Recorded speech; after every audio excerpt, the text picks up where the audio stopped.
I kind of arrived late this evening and someone said, oh, by the way, you might have to speak.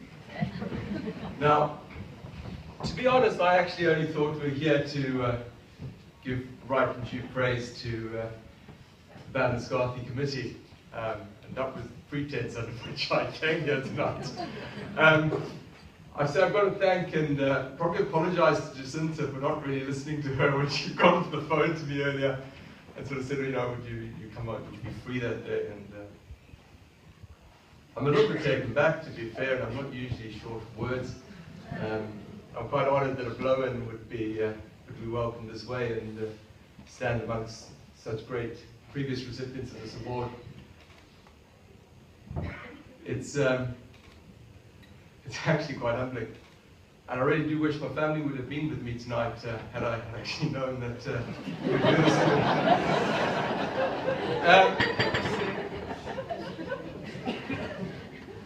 I'm delighted that the emergency services are acknowledged in such a way, and I'm confident that some members of Ngāti Shekone who are here tonight, RNLI, Coast Guard, Fire Service here tonight, and obviously colleagues from the ambulance service. But to start off with such a man as Alex receiving the first award, and you know, sort of myself coming in at the end, I think we're all very grateful that you appreciate the work of the emergency services, and you know, it's more often than not a really thankless task at 2 or 3 in the morning. To that, Alex, I say actually, I'll if you need some support in the last leg of your journey, I'll be here when you cross West Cork. I'll remove that to kind of clear the pathway for you and ensure you don't get run over, you know. Talking of that new Jeep, I know there's been a lot of kind of talk and how come it's taken so long to get it actually out on the road, and our launch was in January. Let me tell you that there's been a lot of very dedicated people who have entirely voluntarily given up their time, and we've actually been building the Jeep, converting it over the last literally 4 months, and it's been entirely voluntary. People have been grinding metal, I've been taking metal out of people's eyes, people have been welding things, I've been patching up burns. It's been quite a community, you know, spirited event, and entirely in our own time, and that's why it's taken so long to get it out on the road. I can assure the Ballinascarthy Committee that Jeep that's outside tonight is operational tonight. We've got it operational today, hence my hands are still dirty. Yeah, wow. It really is very humbling standing in front of you today, and I hope that this award will give motivation to other blow-ins like myself, you know, and to take things forward and really thank. And I do truly thank you all for taking my family in. The last 8 years haven't been that easy, you know, immigrating and whatnot, but I'm really glad that I've been able to be a useful blow-in and take some of the experience of emergency services in South Africa, and certainly in the emergency service more recently in the UK. We are striving day in, day out, with my colleagues in CUH, to provide a world-class service in your time of need and in the time of emergency. It's often not really recognised, and the health service is getting such a bad name all the time, that the staff there genuinely do care, and we are trying our damnedest with what little resources we have. But what I'm proud to say is that thanks to all of you, I can go to somebody's death, sometimes a child's death, and I can look the parent in the eye, and I can genuinely and honestly say that we have done absolutely everything.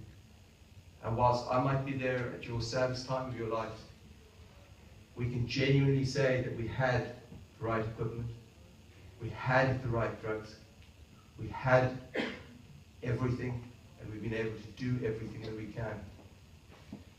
And that is actually, in many ways, more powerful than anything else, that a community can actually stand up and say, together, we've done our best. And by the same token, I was at one of those unfortunate deaths just the other day. And I know it's a happy, joyous occasion, and here's a doctor talking about death. But you know, there was a baby in the room. And that baby had seen their grandma that day and been with grandma.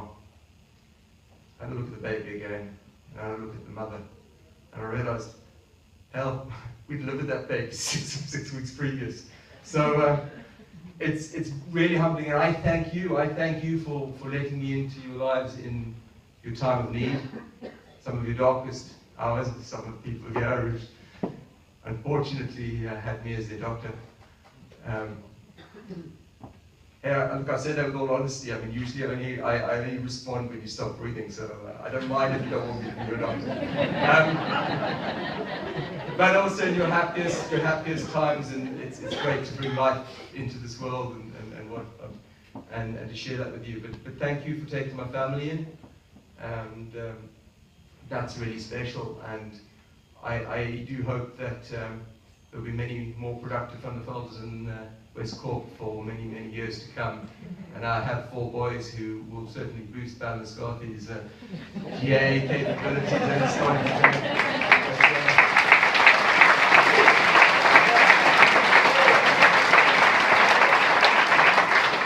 I guess the one that kind of started with an African proverb, that's quite apt actually.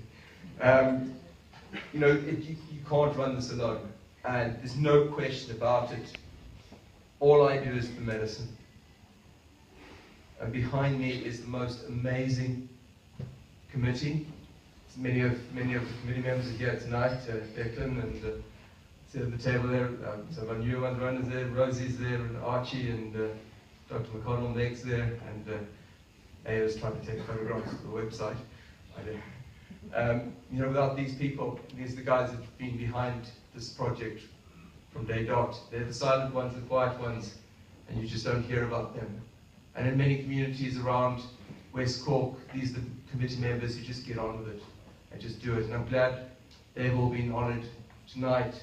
In previous award winners have actually done that great honour of honouring the people who don't really want to jump up and get into the limelight, but their contribution has just been so significant. And everybody here can be proud of them and their life-saving work. I acknowledge all of you tonight. You know, it's not possible to do these things. We respond to about 20 life and limb-threatening calls every month. And it's actually down to you. It's down to you organising events. It's down to you putting your hands in your pockets. And nobody ever wants to think about the emergency services. I really do thank you all for honouring the emergency services tonight. And I'm just very grateful. And again, I'm totally taken back. So, thank you.